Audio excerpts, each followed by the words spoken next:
lightning or hail. And the hurly-burly's done. And the battle's lost and won. That will be air, son of sun. Upon the heath. There to meet Macbeth. Fair as foul as fair, hover through fog and fills the air. What bloody man is that? This is the sergeant who fought against my captivity. Hail, brave friend, say to the king the knowledge of the broils thou didst leave it.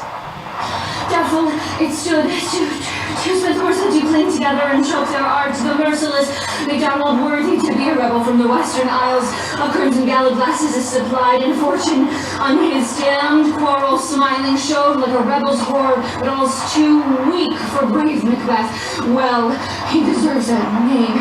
Disdaining fortune with his brandished steel was smoked with bloody execution, like valor's minion carved out his passage, till he faced the slave which ne'er shook hands nor bade farewell to him, till he unseamed him from the nave to the traps and fixed his head upon our battlements.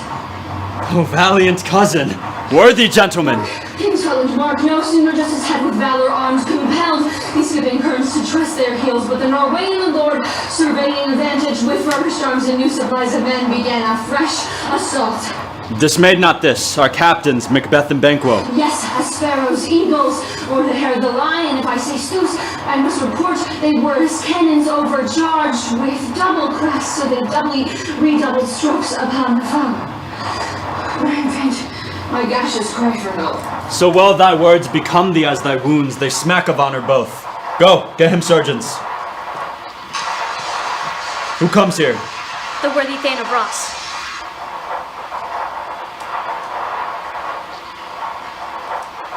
God save the king. Whence camest thou, worthy Thane? From Fife, great king, with the Norwegian banners flout the sky and fan our people whole. Norway himself, with terrible numbers, assisted by that most disloyal traitor, the Thane of Cawdor, began a dismal conflict, till that Bellona's bridegroom, lacked in proof, confronted him with self-comparisons, point against point, rebellious arm against arm, curbing his lavish spirit, and to conclude, victory fell on us. No more that Thane of Cawdor shall deceive our bosom interest. Go pronounce his present death, and with his former title greet Macbeth. What's he done? What he hath lost, noble Macbeth hath won. Where hast thou been? Thanks, wine. Sister, where'rt thou? Look what I have. Show me. Here I have a pilot's thumb, wrecked as homeward he did come. A drum.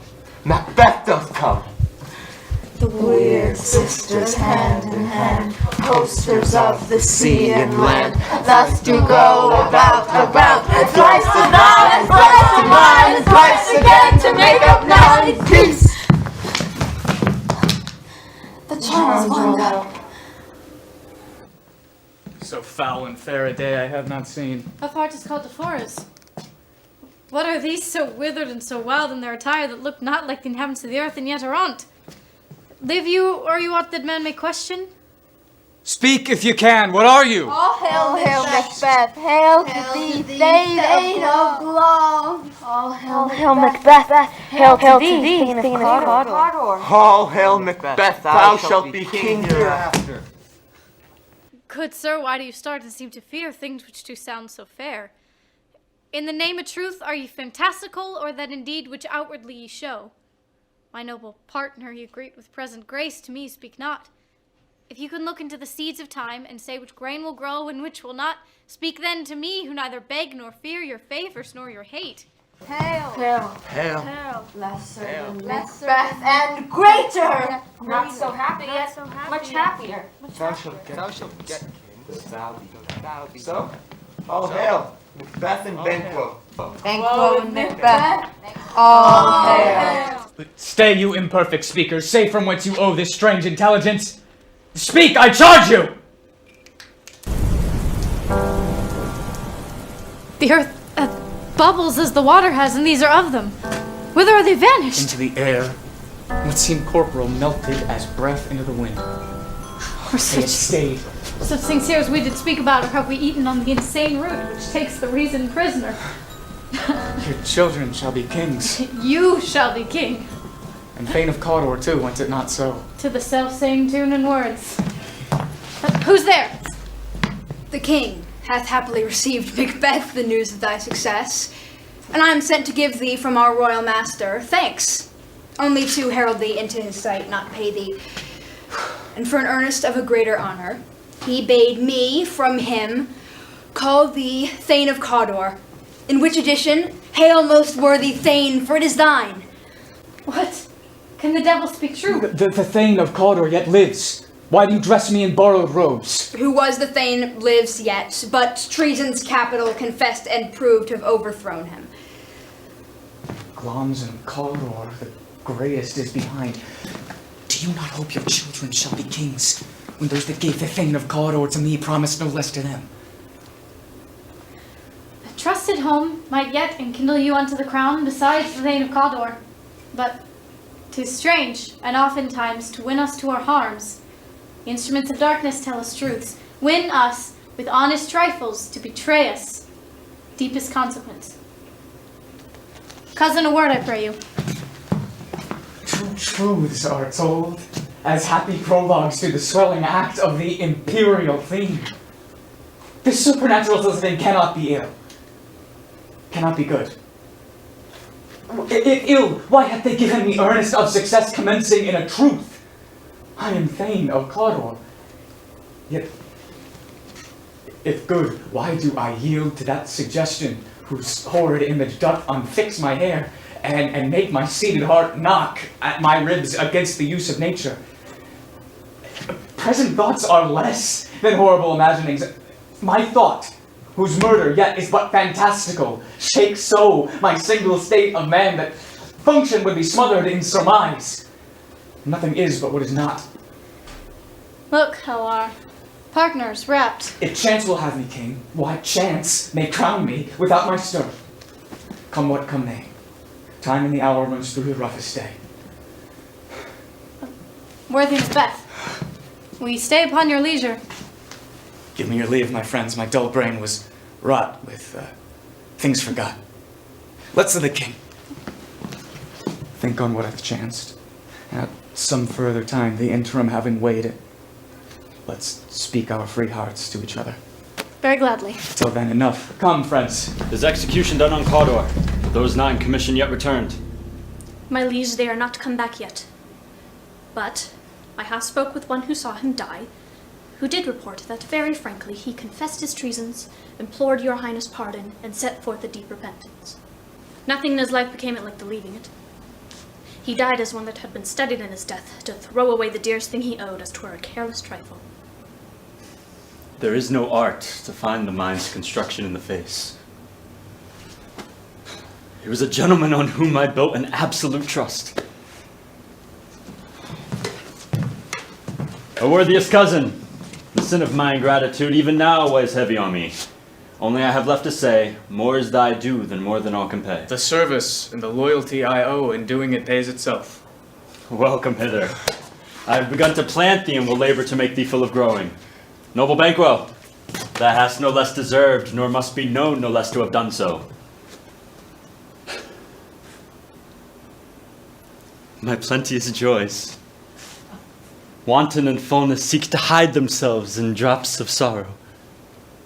Sons, kinsmen, thanes, and you whose places are the nearest, know we will establish our estate upon our eldest, Malcolm, whom we name hereafter the Prince of Cumberland, which honor must not unaccompanied invest him only, but signs like stars shall shine on all deservers.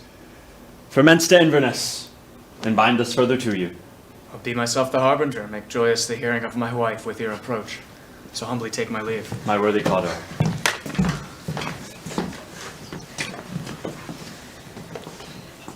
Prince of Cumberland. That is a step on which I must fall down, or else o'erleap, for in my way it lies. Stars, hide your fires, let not light see my black and deep desires. True worthy Banquo, he is so valiant, and in his commendations I am fed. It is a banquet to me. Come, let us after him, whose care is gone before to bid us welcome. They met me in the day of success, and I have learned by the perfectest report they have more in them than mortal knowledge. When I burned in desire to question them further, they made themselves air, into which they vanished. Whilst I stood wrapped in the wonder of it, came missives from the king, who all hailed me Thane of Cawdor, by which title before these weird sisters saluted me and referred me to the coming on of time with "Hail, King that shalt be." This have I thought good to deliver thee, my dearest partner of greatness, that thou mightst not lose the dues of rejoicing by being ignorant of what greatness is promised thee. Lay it to thy heart, and farewell.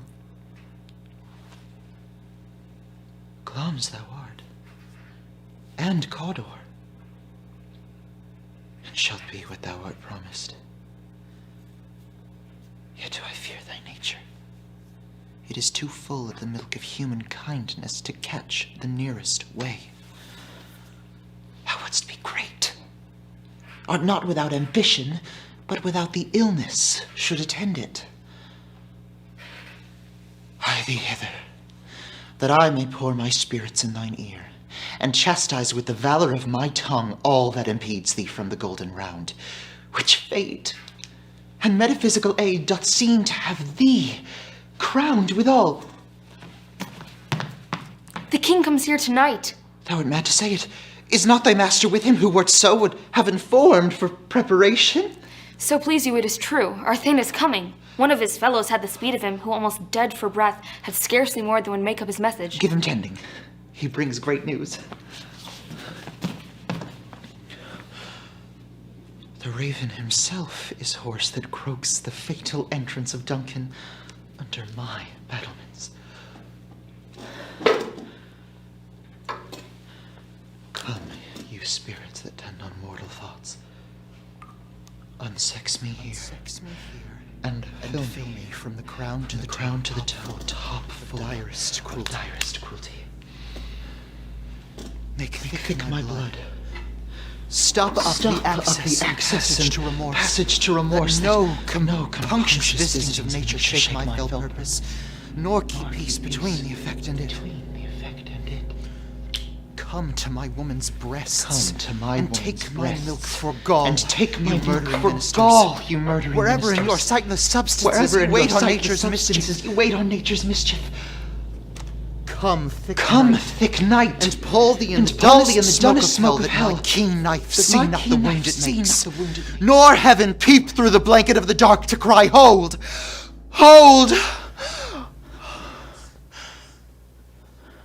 Great Glamis, worthy Cawdor, greater than both by the all-hail hereafter. Thy letters have transported me beyond this ignorant present, and I feel now the future in the instant. My dearest love, Duncan comes here tonight. And when he goes hence? Tomorrow, as he purposes. Who never shall sun that morrow see. Your face, my Thane, is as a book where men may read strange matters. To beguile the time, look like the time. Bear welcome in your eye, your hand, your tongue. Look like the innocent flower, but be the serpent under it.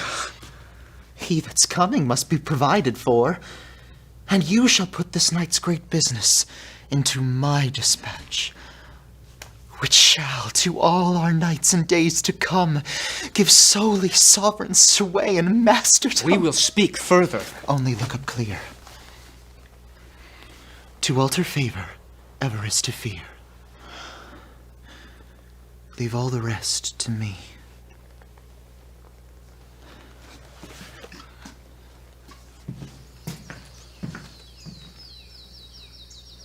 This castle hath a pleasant seat. The air nimbly and sweetly recommends itself unto our gentle senses.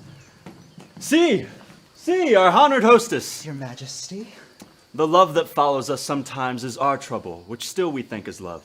Herein I will teach you how you shall bid God illness for your pains and thank us for your trouble. Our service, and every point twice done, and then done double, were poor and single business to contend against those honors deep and broad wherewith your Majesty loads our house. Give me your hand. Conduct me to mine host, we love him highly. and shall continue our graces towards him. By your leave, hostess.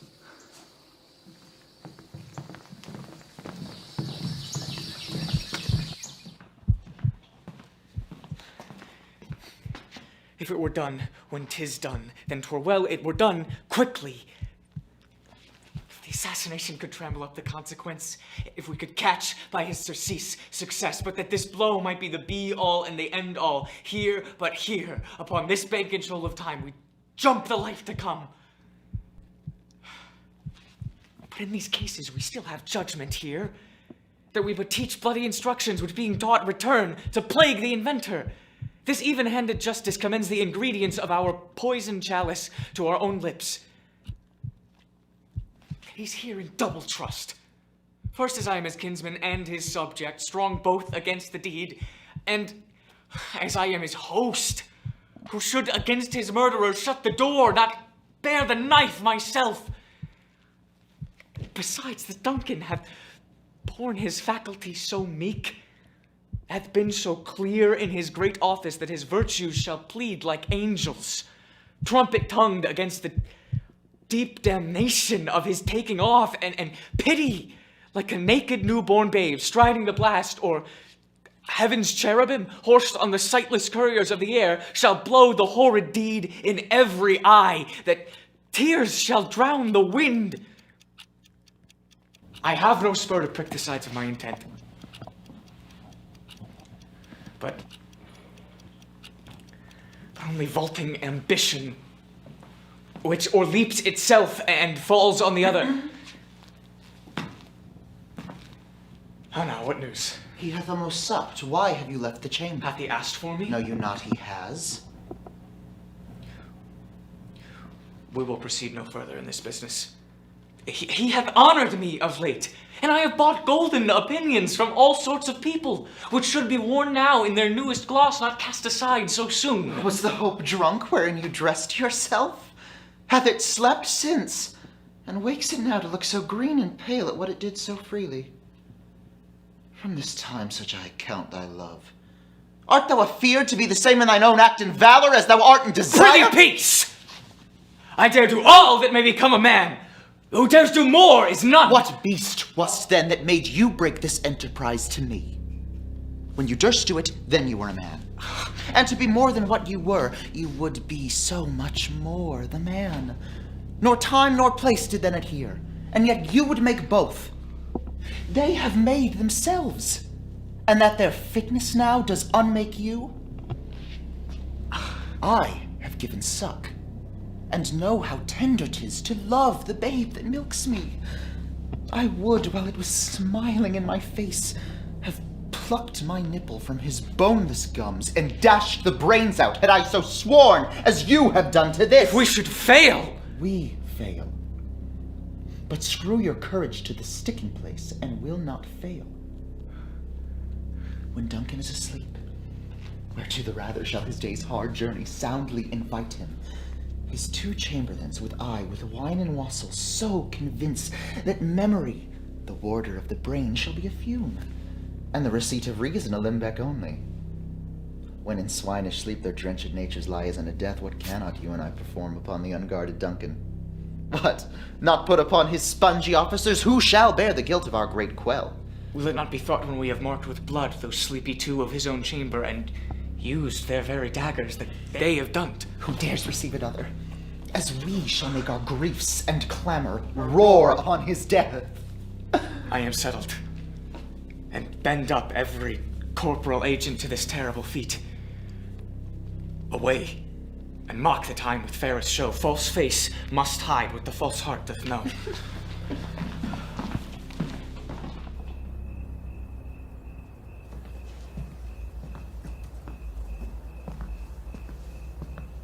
How goes the night, boy? The moon is down. I've not heard the clock. Heavy summons lies like lead upon me, and yet I would not sleep. Merciful powers, restrain in me the cursed thoughts which nature gives way to in repose. Who's there? A friend. But sir, not yet at rest. I dreamt last night of the three weird sisters. To you they have showed some truth. I think not of them. Yet, when we might find an hour to serve, we would spend it in some words upon that business, if you would grant the time. At your kindest leisure. Good repose the while. Thanks, sir. The like to you.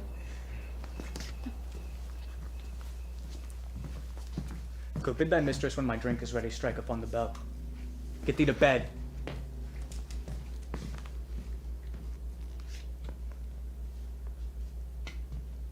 Is this a dagger which I see before me? The handle toward my hand. Come, let me clutch thee. I have thee not, but I see thee still. Art thou not fatal vision, sensible to feeling as to sight? Or art thou but a dagger of the mind? A false creation of the heat oppressed brain? I see thee yet in form as palpable as this which now I draw.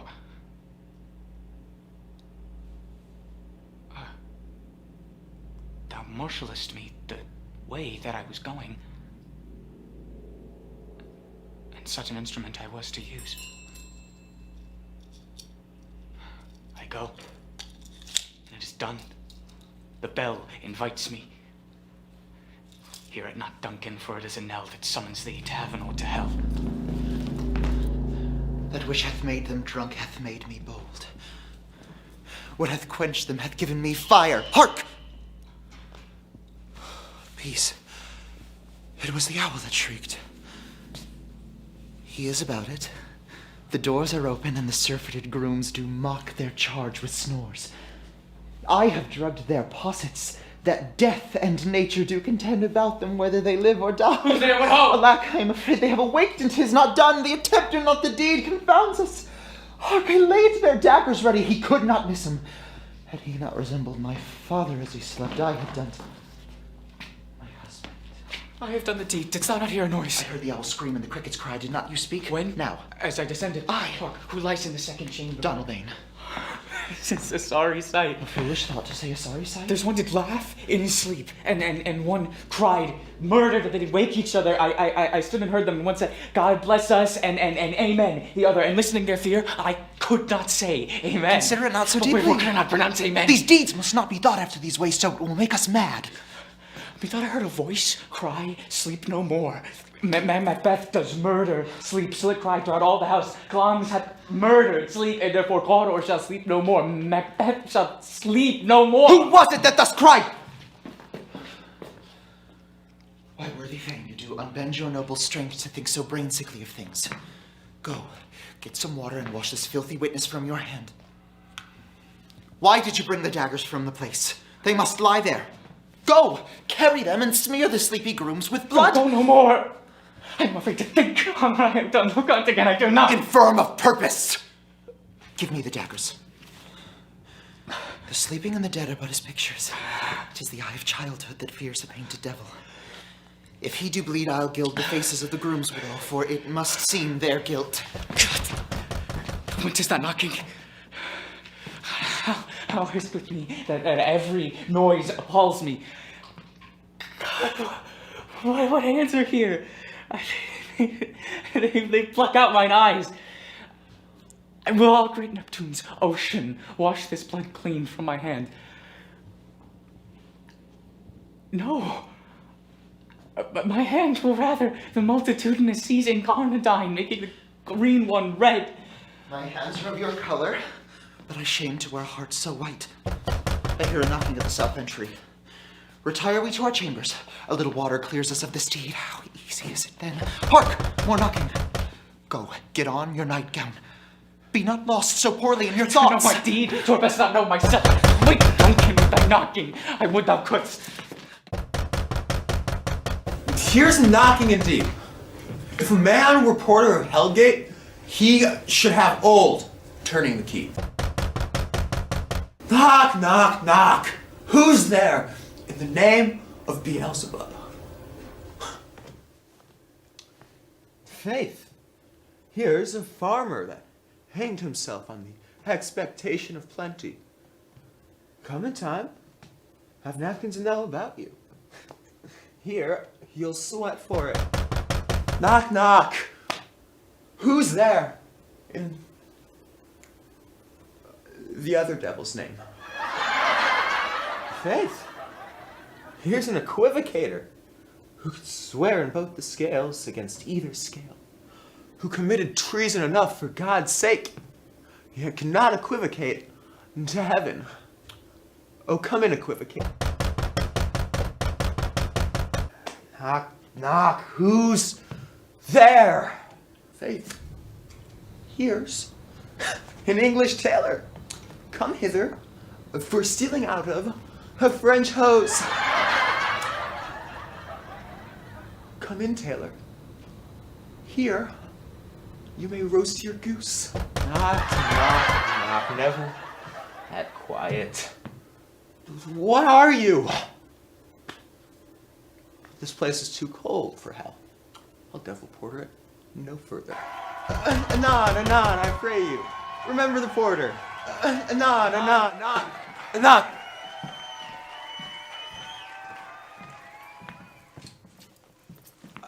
I pray you. Remember the porter. Was it so late, friend, ere you went to bed, that you do lie so late? In faith, sir, we were carousing till the second cock. Drink, sir, is a great provoker of three things. What three things does drink especially provoke? Nary, sir, nose painting, sleep, and urine. Now, lechery, it provokes and unprovokes. You see, it provokes the desire, but takes away the performance. It makes him, and it mars him. It puts him on, and it sets him off. It makes him stand to, and it makes him not stand to. In conclusion, equivocates him in a sleep, and giving him the lie, leaves him. I believe drink gave thee the lie last night. That it did, sir. Oh! What, is thy master stirring? Our knocking has awaked him. Here he comes. Good morrow, noble sir. Good morrow, both. Is the king stirring, worthy Thane? Not yet. He did command me to call timely on him. I have almost slipped the hour. I'll bring you to him. I'll make so bold to call, for 'tis my limited service. Goes the king hence today? He does. He did appoint so. The night has been unruly where we lay. Our chimneys were blown down, and as they say, lamentings heard in the air. Strange screams of death and prophesizing with accents terrible of dire combustion and confused events new hash to the woeful time. The obscure bird, it clamored the livelong night. Some say the earth was feverish and did shake.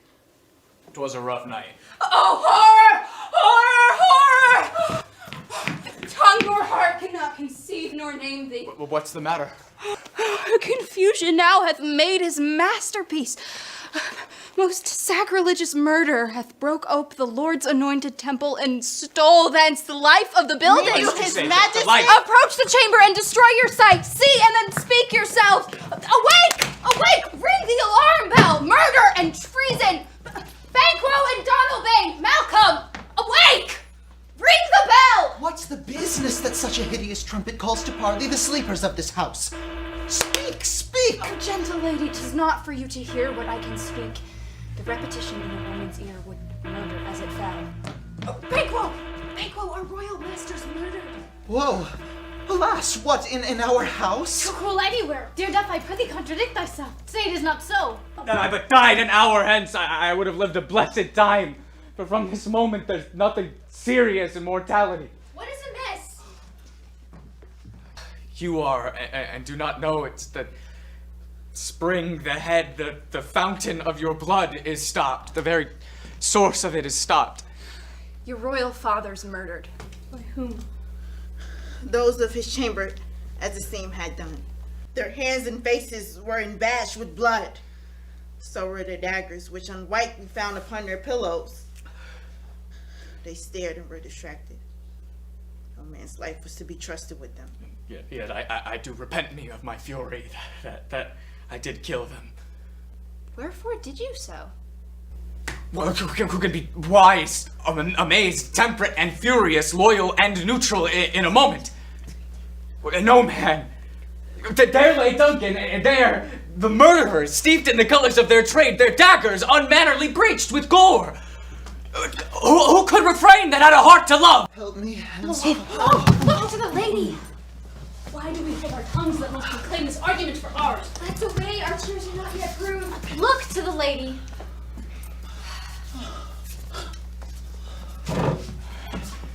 And when we have our naked frailties hid that suffer an exposure, let us meet and question this most bloody piece of work. To know it further, fear and scruples shake us. Let's briefly put on manly readiness and meet in the hall together. Well contented. What will you do? Let's not consort with them. To show an unfelt sorrow is an office which the false man does easy. All to England? To Ireland I, our separated fortunes shall keep us both the safer. Where we are, there's daggers and men's smiles, and the nearer in blood, the nearer bloody. This murderous shaft that's shut hath not yet lighted.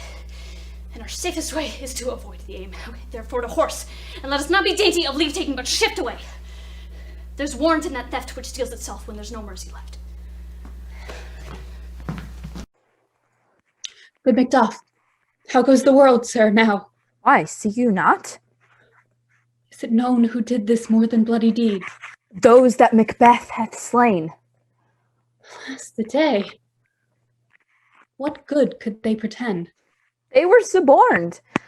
Malcolm and Donalbain, the king's two sons, are stolen away and fled, which puts upon them suspicion of the deed. Then 'tis most like the sovereignty will fall upon Macbeth. He is already named and gone to Scone to be invested. Will you to Scone? No, cousin. I'll home to Fife. Well, I will thither. Well, may you see things well done there. Adieu. Lest our old robes sit easier than our new.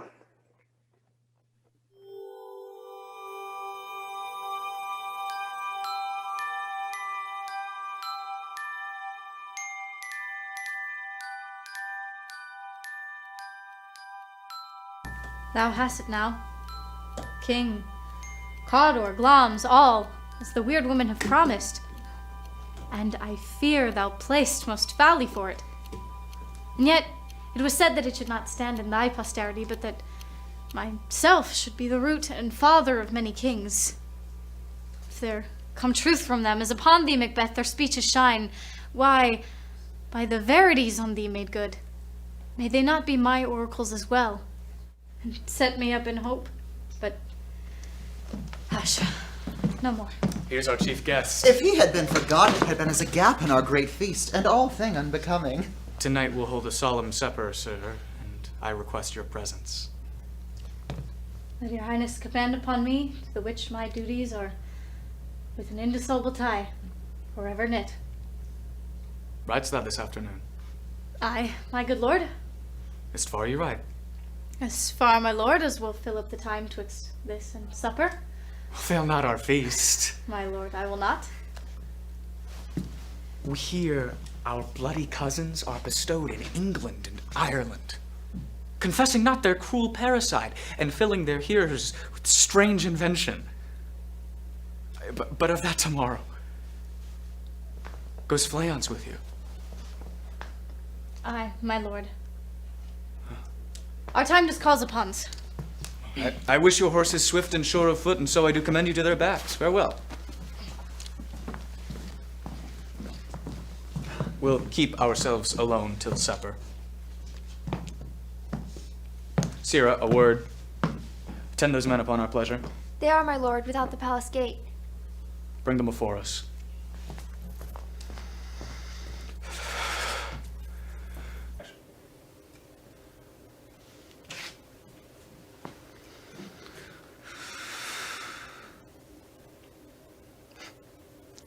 To be thus is nothing but to be safely thus.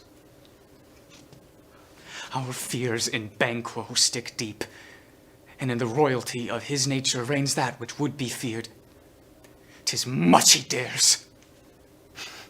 And yet in the dauntless temper of his mind, he hath a wisdom which doth guide his valor to act in safety.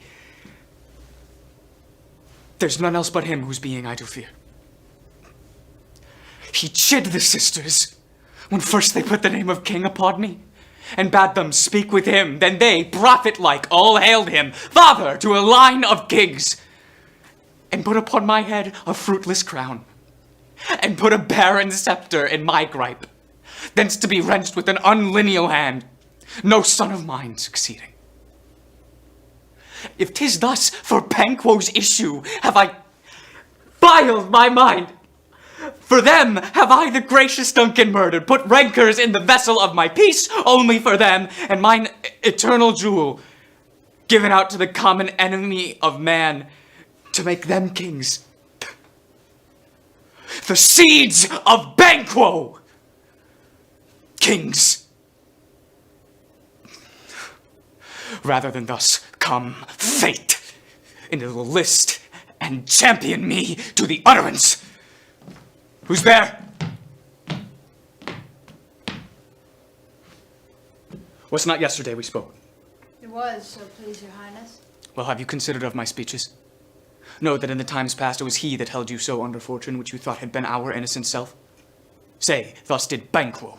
You made it known to us. I did so, and went further, which is now our point of second meeting. Tell me, do you find patience so predominant in your nature that you can think to let this go? We are men, my liege. Aye, in the catalogue ye go for men, just as hounds and greyhounds, mongrels, spaniels, curs, shuffs, water rugs, and demi-wolves, all are clept by the name of dogs. I am one, my lord, whom the vile blows and buffets of the world have so incensed that I am reckless in what I do despite the world. And I another, so weary with disaster tugged with fortune, that I would set my life on any chance to mend it or be rid on't. You both know Banquo was your enemy. True, my lord. So is he mine. And in such bloody distance that every minute of his being thrusts against my nearest of life. And though I could with bold-faced power sweep him from my sight, yet I must not. For certain friends that are both his and mine, whose loves I may not drop, thus it is that I to your assistance make love, to keep the business from the public eye, for sundry weighty reasons. We shall, my lord, perform what you command us. Though our lives may Your spirit shine through you. Within this hour at most shall I acquaint you with the nearest spy of the time, advise you where to plant yourselves the moment on't. For it must be done tonight. His son, Fleance, that keeps him company, must embrace the dark fate of that hour.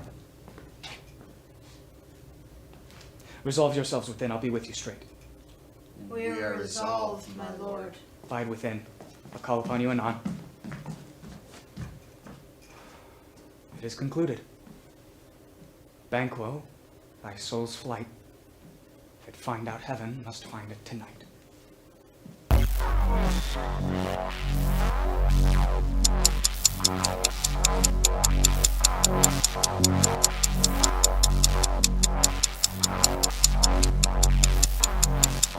How now, my lord? Why do you keep alone? Things without all remedy should be without regard. What's done is done. We have scorched the snake, not killed it. She'll close and be herself, whilst our poor malice remains in danger of her former tooth. Gentle, my lord. Be bright and jovial among your guests tonight. Full of scorpions is my mind, dear wife. Thou knowest, Banquo and his Fleance live. Aye, but in them nature's copies not a turn. Comfort yet. They are assailable, then be thou jocund, love. There's to be done a deed of dreadful note. What's to be done? Be innocent of the knowledge, dearest Chuck, till thou applaud the hearing of it. Stay thou still. Things bad begun make strong themselves by ill. Prithee, go in with me. But who did bid thee join with us? Macbeth. He needs not our mistrust, since he delivers our offices, and what must be delivered in a direction just. Then stand with us. Hark! I hear horses. It's him. Stand to it.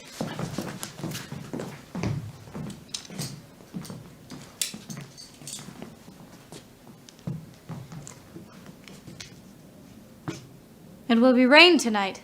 Let it come down. Ah! Treachery! Fly, good players! Fly! Fly! Fly! Fly!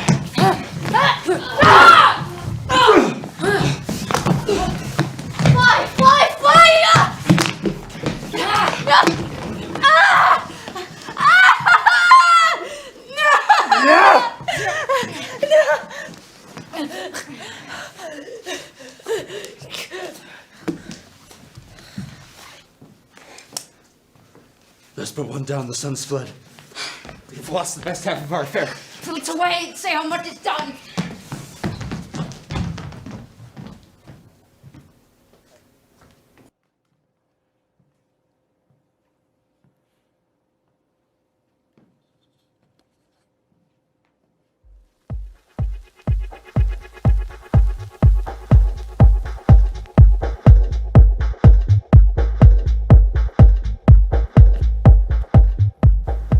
You all know your degrees. Sit down. At first and last, the hearty welcome. Ourselves will mingle with society and play the humble host. Our hostess keeps her state, but in best time will request her welcome. Pronounce it for me, sir, to all our friends, for my heart speaks they are welcome. Be large in mirth. Anon we'll drink a measure round. Blood on my face. Banquos then. Is he dispatched? My lord, his throat is cut, that I did for him. Thou art the best of the cutthroats. Most royal, sir. Fleance escaped. It comes on it again. I had husband perfect, and now I am confined in saucy doubts and fears. But Banquo's safe. Aye, my lord. Safe in a ditch he bides with 20 trenchant gashes on his head. Well, thanks for that. Get thee gone! I'll speak with thee tomorrow. My royal lord, you do not give the cheer. Ah, sweet remembrance, sir. Good digestion waits on appetite, and good health on both. May please, your highness, sit. We have here our country's honor rood, or but the graced person of our Banquo present, whom I might rather challenge for unkindness than pity for mischance. His absence, sir, lays blame upon his promise. May please, your highness, to grace us with your royal company. Well, the table's full. Oh, here's a place reserved, sir. Where? Here, my good lord. What is it that moves your highness? Which of you has done this? You cannot say that I did it! Never shake that gory locks at me! Gentlemen, rise! His highness is not well! Sit, worthy friends. My lord is often thus, and hath been from his youth. Pray you, keep seat. The fit is momentary. Upon a thought he will again be well. Are you a man? I'm a bold when there's look on that which might appall the devil! Proper stuff. This is the very painting of your fear. Why do you make such faces? When all's done, you look but on a stool. Look! See! There! What, quite unmanned in folly? As I stand here, I saw him. For shame. Your noble friends do lack you.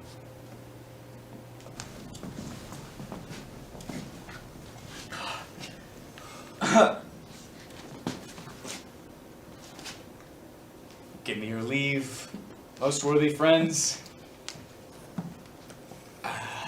I have a strange infirmity,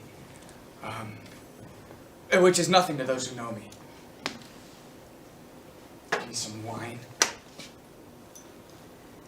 Fill full.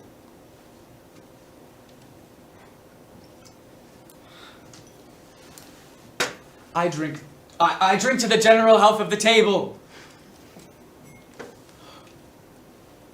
And to our dear friend, Banquo, whom we miss, would he were here. To him and all we thirst, and all to all. Our duties and the pledge. Thy bones are marrowless. Think of this, good peers, better to think of costume. Thy blood is cold. Spoils the pleasure of the time. That sorry shadow, a real mockery. Yes.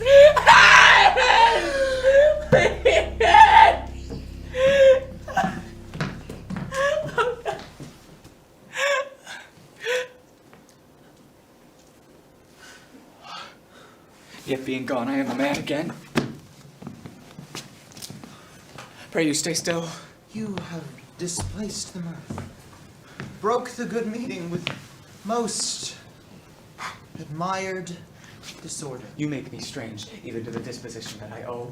Well, now I think that you may see such sights and keep the natural ruby of your cheeks, while mine are blanched with fear.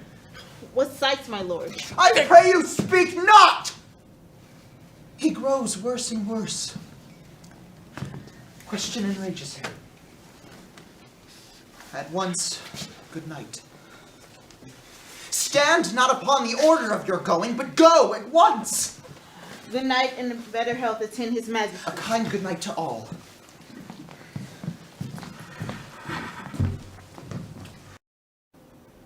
It will have blood, they say. Blood will have blood. What thinkst thou that Macduff denies his person for that great meeting? Did you send to him, sir? I hear it by the way, and will send.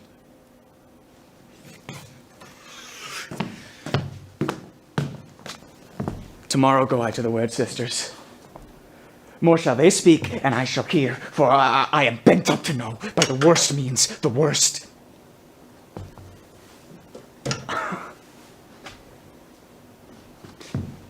I am in blood stepped so far that, should I wade no more, returning were as tedious as go o'er. You lack the season of all natures.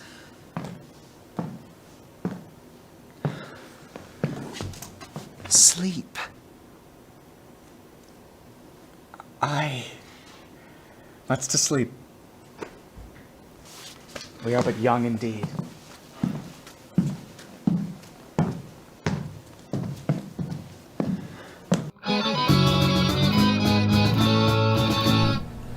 Things have been strangely born. The gracious Duncan was pitied of Macbeth, marry he was dead, and the right valiant Banquo walked too late, whom you may say, if it please you, Fleance killed, for Fleance fled. Men must not walk too late. 'Tis so. Now, from broad words and 'cause he failed his presence at the tyrant's feast, we hear Macduff lives in disgrace. Sir, can you tell where he bestows himself? The son of Duncan, from whom this tyrant holds the due of birth, lives in the English court. Thither Macduff is going to pray the Holy King upon his aid to wake Northumberland warlike sword, that by the help of these we may again give to our tables meat, sleep to our nights, free from our feasts and banquet bloody knives. Do faithful homage and receive for yonders all which we pine for now. And this report hath so exasperated the king that he prepares for some attempt of war. Some holy angel fly to the court of England and unfold his message ere he come, that a swift blessing may soon return to this our suffering country under a hand accursed.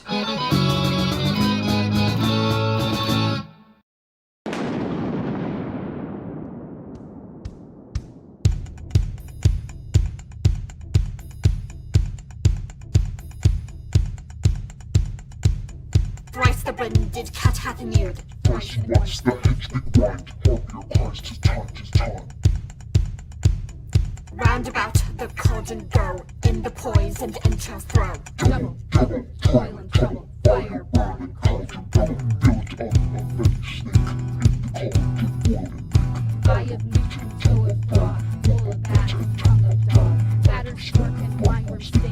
seas like an eldritch wind. Orange like a powerful kettle, like a hellbroth boiling bubble. Double, double, toiling trouble, fire, burning cauldron, bubble. Zero brighter to the wolf, witches won't be wrong. Off the wind with saucy shock. A hell-afflicted duck, earthquake to a tiger's jaws. For the ingredients of a cauldron. Double, double, toiling trouble, fire, burning cauldron, bubble. Coolidge waiting a fathoms wide, then the charm is firm and good. By the pumpkin of my lungs.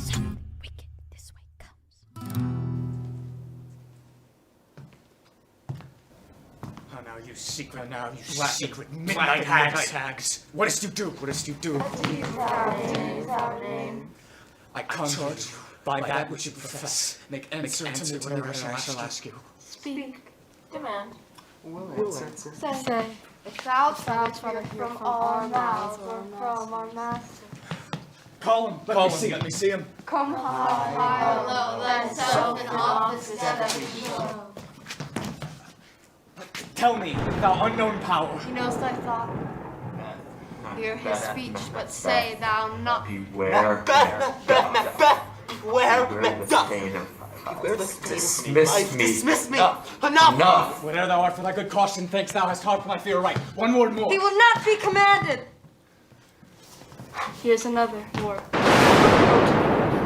Macbeth.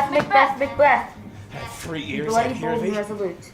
Laugh to scorn the power of man. Laugh to scorn Another the power woman of born man. shall harm Macbeth. None of woman born shall harm Macbeth. Then live, Macduff, what need I fear of thee?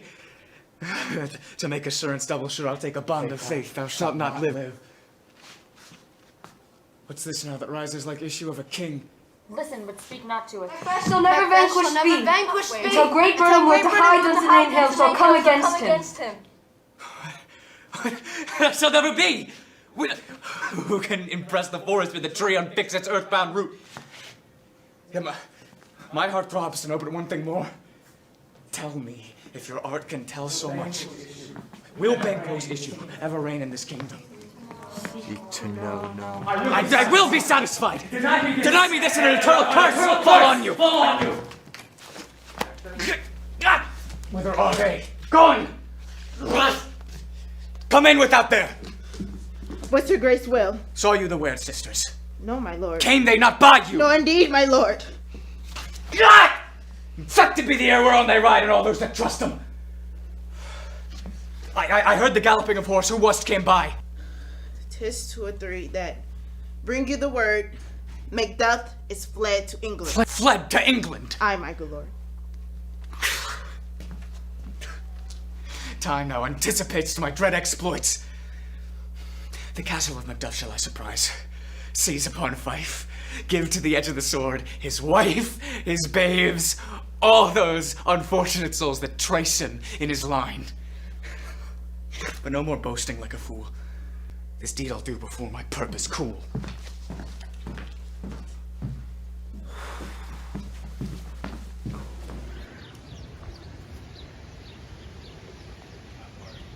What had he done to make him fly the land? You must have patience, madam. He had none. His flight was madness. When our actions do not, our fears do make us traitors. You know not whether it was his wisdom or his fear. Wisdom. To leave his wife, to leave his babes, his mansion and his titles in a place from whence himself does fly. He loves us not. My dearest coz, I pray you, school yourself. But for your husband, he is noble, wise, judicious, and best knows the fits of the season. I dare not speak much further, but cruel are the times when we are traitors and do not know ourselves. Take my leave of you. Shall not be long, but I'll be here again. Things at the worst will cease. Thus climb upward what they were before. My pretty cousin, blessing upon you.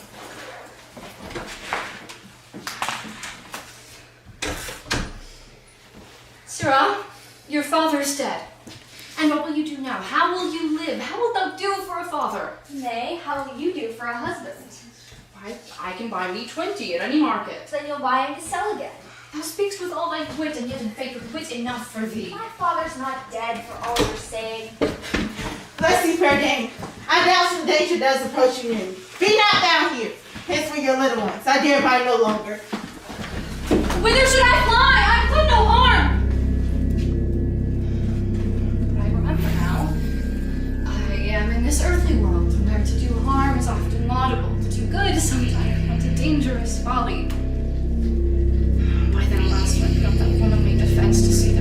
done no harm.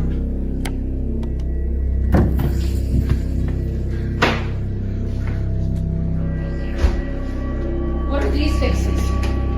Where is your husband? I hope in no place so unsanctified where such as thou mayst find him. He is a traitor. Thou liest, thou shagger!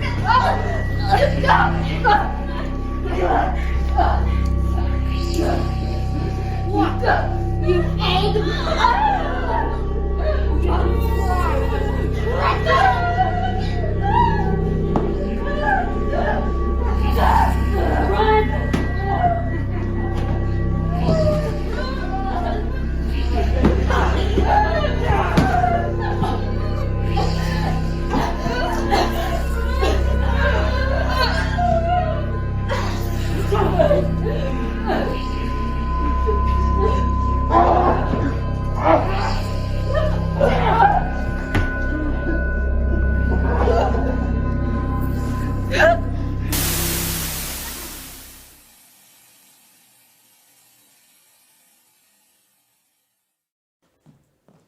Let us seek out some desolate shade and there weep our sad bosoms empty.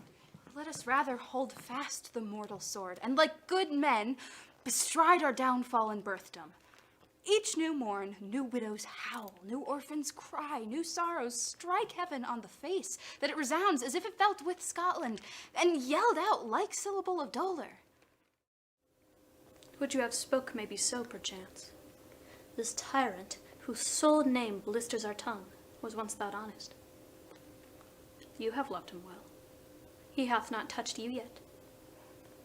I am young, but something you may deserve of him through me, and wisdom to offer up a weak, poor, innocent lamb to appease an angry god. I am not treacherous. But Macbeth is. A good and virtuous nature may recoil in an imperial charge. But I shall crave your pardon.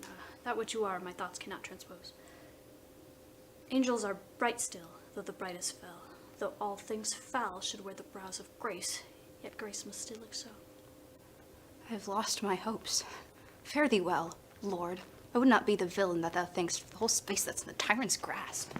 Be not offended, I speak not as in absolute fear of you. I think our country sinks beneath the yoke. It weeps, it bleeds, and each new day a gash is added to her wounds. I think with all there would be hands uplifted in my right, and here from gracious England have I offer of goodly thousands. But for this, oh, when I should tread upon the tyrant's head or wear it upon my sword, yet my poor country shall have more vices than it had before, more suffer, and more sundry ways than ever by him that shall succeed. What should he be? It is myself, I mean, in whom I know all the particulars of vice, so grafted that when they are opened, black Macbeth will seem as pure as snow. And the poor state esteem him as a lamb, being compared to my confineless harm. Not in the legions of horrid hell can come a devil more damned in evils to top Macbeth. I grant him bloody, luxurious, avaricious, false, deceitful, sudden, malicious smacking of every sin that has a name. But there's no bottom, none in my voluptuousness. Your wives, your daughters, your matrons, and your maids could not fill up the cistern of my lust.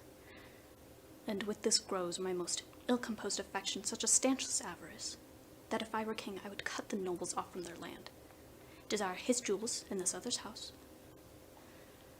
and my more having would act as a sauce to make me hunger more, that I should forge quarrels unjust against the good and loyal, destroying them for wealth. This avarice sticks deeper, grows with more pernicious root than summer seeming lust, and it hath been the sword of our slain kings. Yet do not fear. Scotland hath poisons to fill up your will of your mere own. All these are portable with other graces weighed. But I have none. The king becoming graces. Justice, verity, temperance, stableness, bounty, perseverance, mercy, lowliness, devotion, patience, courage, fortitude. I have no relish of them, but abound in the division of each several crime, acting it many ways. Nay, had I power, I'd pour the sweet milk of Concord into hell, uproar the universal peace, confound all unity on earth. Oh, Scotland, Scotland! If such a one be fit to govern, speak, I am as I have spoken. Fit to govern? No, not to live. Oh, nation miserable with an untitled tyrant, bloody sceptred, when shalt thou see thy wholesome days again? Since that the truest issue of thy throne by his own interdiction stands accursed, and has blasphemed his breed. Fare thee well. These evils thou repeatst upon thyself have banished me from Scotland. Macduff, this noble passion hath from my soul wiped the black scruples, reconciled my thoughts to thy good truth and honor. For even now I put myself in thy direction, and doth speak mine own detraction, here abjure the taints and blames I laid upon myself for strangers to my nature. I am yet unknown to women, never was forsworn, scarcely coveted what was mine own, at no time broke my faith. My first false speaking was this: what I am truly is thine, and my poor country's to command. Why are you silent? Such welcome and unwelcome things at once, 'tis hard to reconcile. Oh, see who comes here. My ever-gentle cousin, welcome hither. Stands Scotland where it did? Alas, poor country. Almost afraid to know itself. It cannot be called our mother, but our grave. What's the newest grief? That of an hour's age, though, is the speaker. Each minute seems a new one. Be comforted. We are coming thither. Gracious England has lent us good seaward and 10,000 men. Would I can answer this comfort with the like, but I have words that will be howled out in the desert air, where hearing should not latch them. What concern they? The general cause, or is it a fee grief due to some single breast? No mind that's honest, but in share some woe. Though the main part pertains to you alone. Well, if it be mine, keep it not from me. Quickly let me have it. Your castle is surprised. Your wife and babe savagely slaughtered. To relate the manner wherein the quarry of these murdered deer to add the death of you. Merciful heaven. My children too? Wife, children, servants, all that can be found. And I must be from thence. What, my wife killed too? I have said. Be comforted. Let us make medicines of our great revenge to cure this deadly grief. He has no children. All my pretty ones? Did you say all? Oh, how kind, all? What? All my pretty chickens and their dam at one fell swoop. Dispute it like a man. I shall do so, but I must also feel it as a man. I cannot but remember such things were that were most precious to me. Did heaven look on and would not take their part? Sinful Macduff, they were all struck for thee. Heaven rest them now. Be this the whetstone of your sword.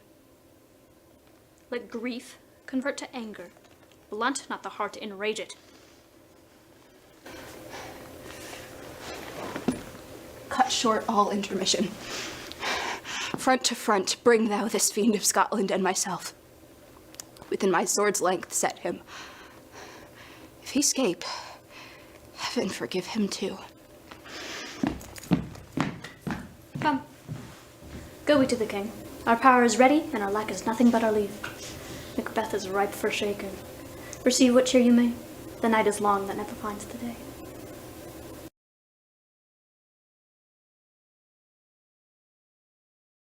I have 2 nights watched with you, but can perceive no truth in your report. When was it she last walked? Since His Majesty went into the field, I have seen her rise from her bed, throw her nightgown upon her, unlock her closet, take forth paper, fold it, write upon, read it, afterwards seal it, and again return to bed. Yet all of this while in a most fast sleep. A great perturbation in nature to receive at once the benefits of sleep and do the effects of watching. In this slumbery agitation, besides her walking and other actual performances, what at any time have you heard her say? That, sir, which I will not report after her. You may to me, and 'tis most meet you should. Neither to you nor to anyone, having no witness to confirm my speech. Lo, you, here she comes. This is her very guise, and upon my life, fast asleep. Observe, stand close. How came she by that light? She has light by her side continually. 'Tis her command. You see, her eyes are open. Aye, but their sense is shut.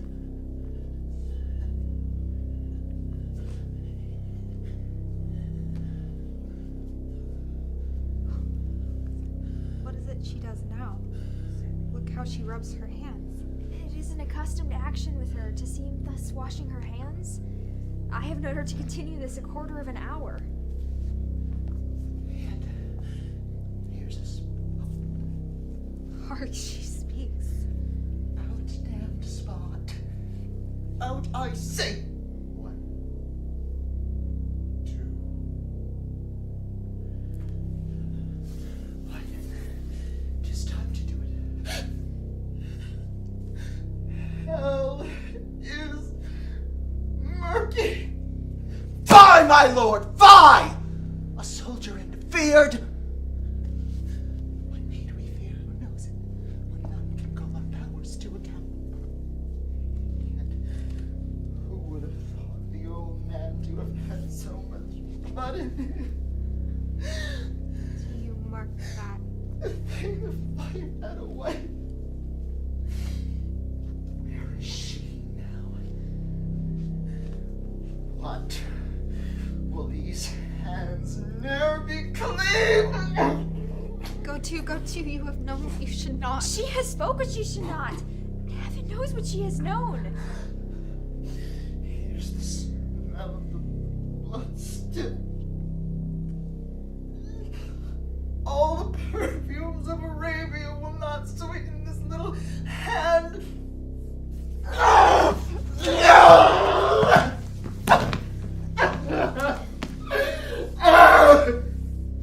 Disease is beyond my practice. Wash your hands! Put on your nightgown! Look not so pale! I tell you yet again, the Bank was buried. He cannot come out on his grave. To bed. To bed. There's knocking at the gate. Come, give me your hands.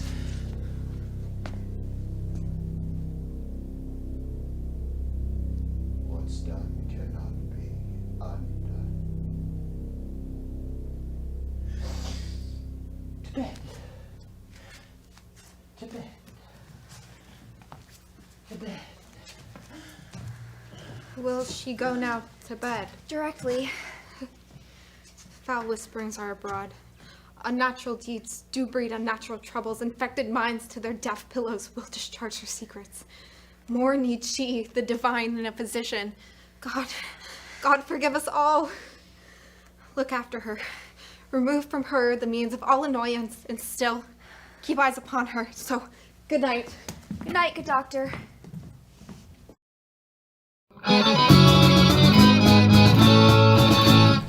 Here's what we know. The English power is near, led on by Malcolm, his uncle Seward, and the good Macduff. Revenges burn in them, for their dear causes would to the bleeding and the grim alarm excite the mortified man. Near Burnham Wood shall we will meet them. What does the tyrant? Great Duncan, he strongly fortifies. Some say he's mad. Others that lesser hate him do call it valiant fury. Now does he feel his secret murders sticking on his hands? Those he command move only in command, nothing in love. Now does he feel his title hang loose about him like a giant's robes upon a dwarfish thief? Well, march we on. To give obedience where 'tis truly owed.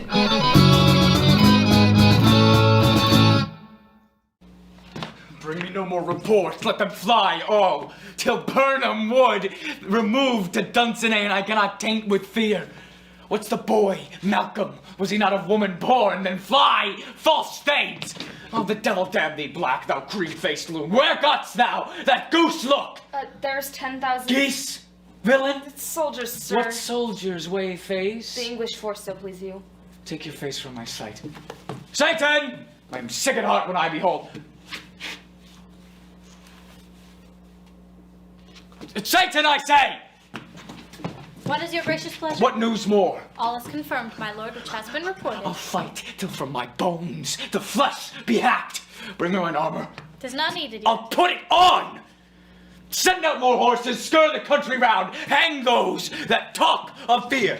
How dost thy patient, doctor? Not so sick, my lord, as she is troubled with thick-coming fancies that keep her from rest. Cure her of that. Canst thou not minister to a mind diseased? There the patient must minister to himself. Throw physic to the dogs. Oh, none of it. Come put mine armor on. If thou couldst cast the waters of my lands, find out her disease, and purge it to a pure and pristine health, I would applaud thee to the very echo which should applaud itself again. Pull it off, I say!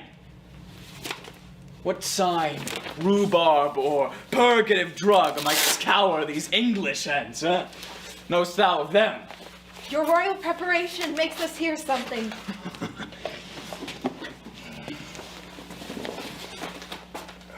I will not fear of death and bane till Burnham Wood remove to Dunsinane. Were I from Dunsinane away and clear, profit again should hardly draw me here.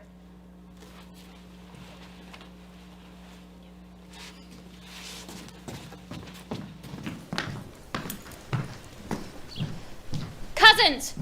I hope the days are near at hand that Chambers will be safe. We doubt it nothing.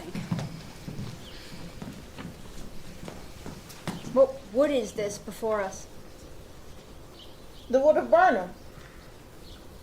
Let every soldier hew him down a bough, and bear it before him.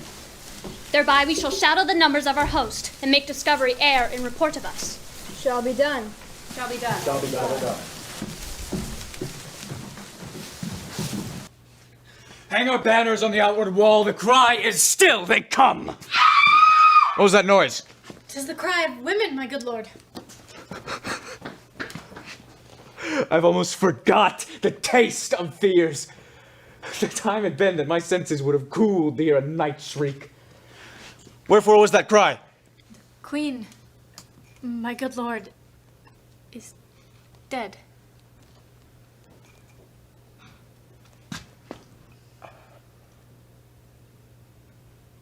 She should have died hereafter.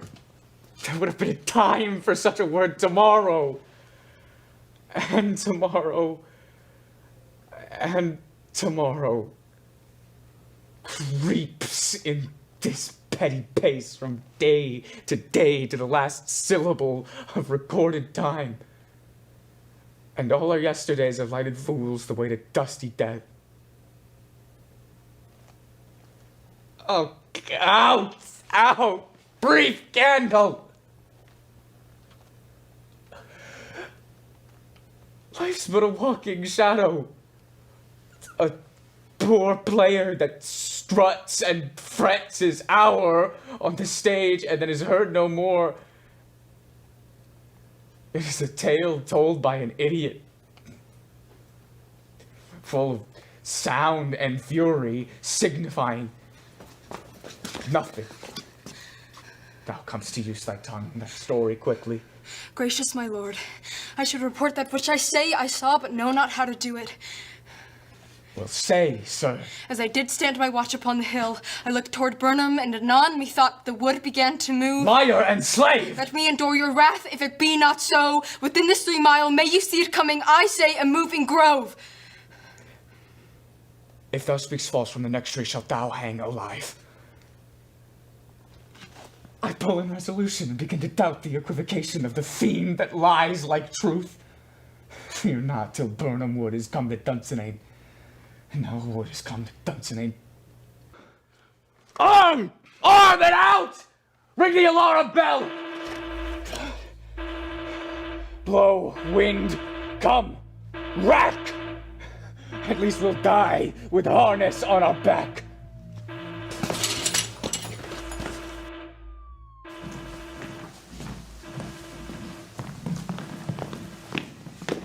Now near enough, your leafy screens thrown down, and show like those you are. You, worthy cousin, will lead the first charge. Worthy Macduff and we will take upon what else remains to do according to our order. Very well. Do we but find the tyrant's power tonight, let us be beaten if we cannot fight. Ah! Make all our trumpets speak. Give give them all breath, those clamorous harbingers of blood and death.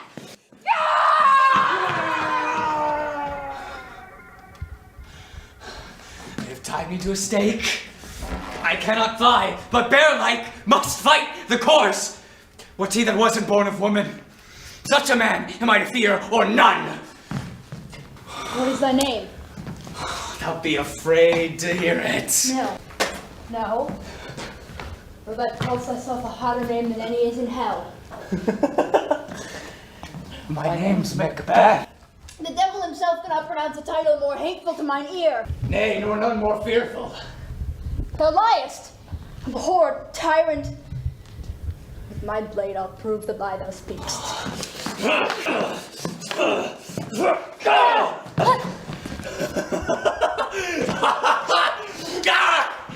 Come on.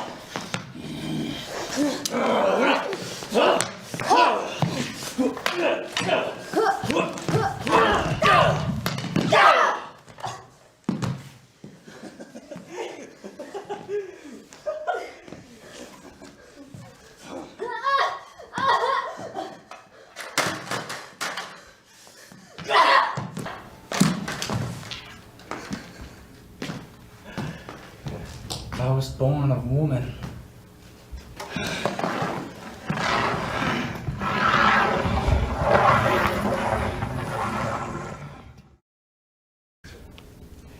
Tyrant, show thy face.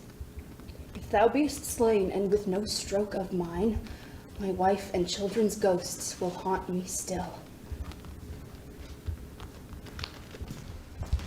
Why should I play the Roman fool and die on my own sword? Whilst I see lives, the gashes do better on them. Turn, hellhound, turn!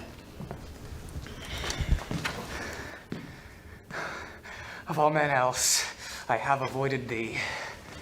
Get thee back! My soul is too charged with blood of thine already! I have no words. My voice is in my soul. That bloodier feeling than terms can give thee out!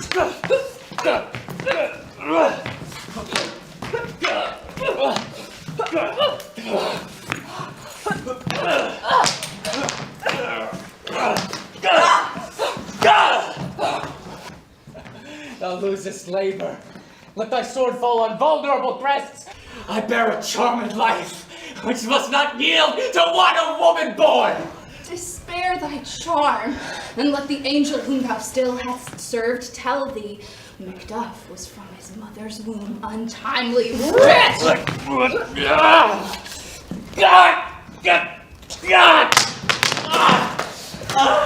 Cursed be that tongue that tells me so, and coward my better part of man, I'll not fight with thee! Then yield thee, coward, and live to be the show and gain the time.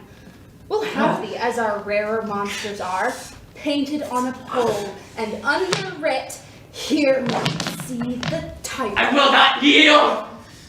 Kiss the ground before young Malcolm's feet and be baited by the rabble's curse. Though Burnham Wood is come to Dunstane, and thou, a bows, art of no woman born. Yet I will try the last. Lay on, Macduff, and damned be him that first cries holy us!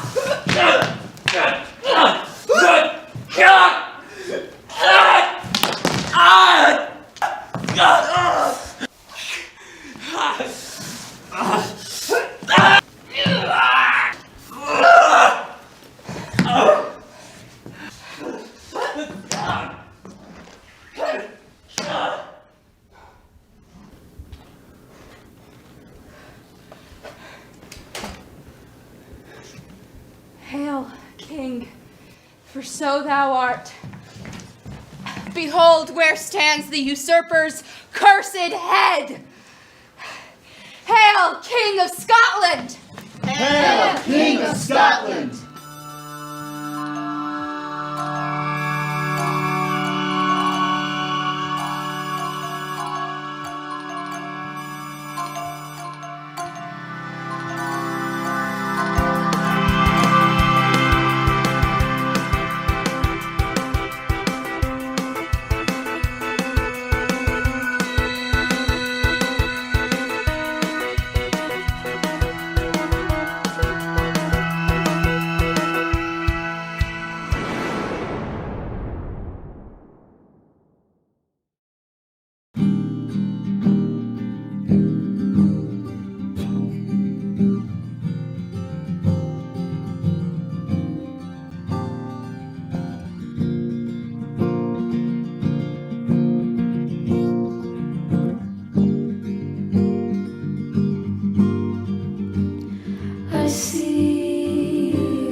I'm seeking. Don't be a liar. I won fair and square, but I know it brings you down. Let's go back to hiding. Maybe it's my design. I've been wired. Please calm down right now. 'Cause I can't catch someone who thinks they're flying, falling to the ground.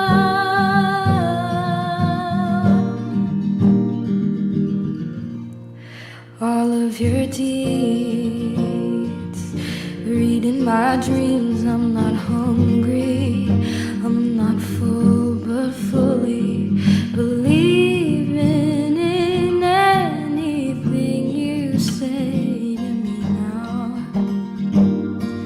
Head at the table, the king of your four walls, and you're talking through the doors. Are you able? Make me restful. Aching bodies I can't handle, but I'm not waiting anymore.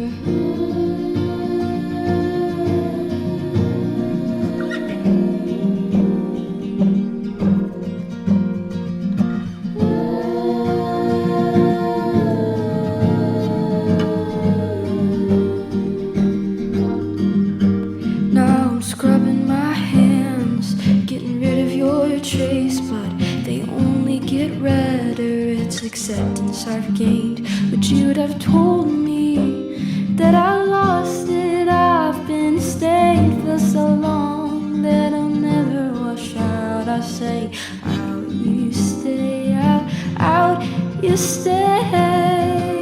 But all of your deeds, reading my dreams. I'm not hungry, I'm not full, but fully believing in anything you say to me now.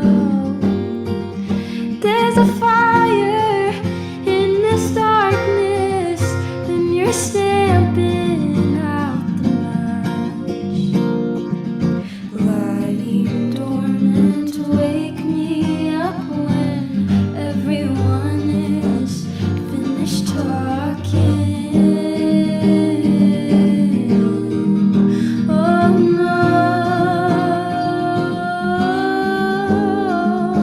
you say I'm wrong. No, I'm not.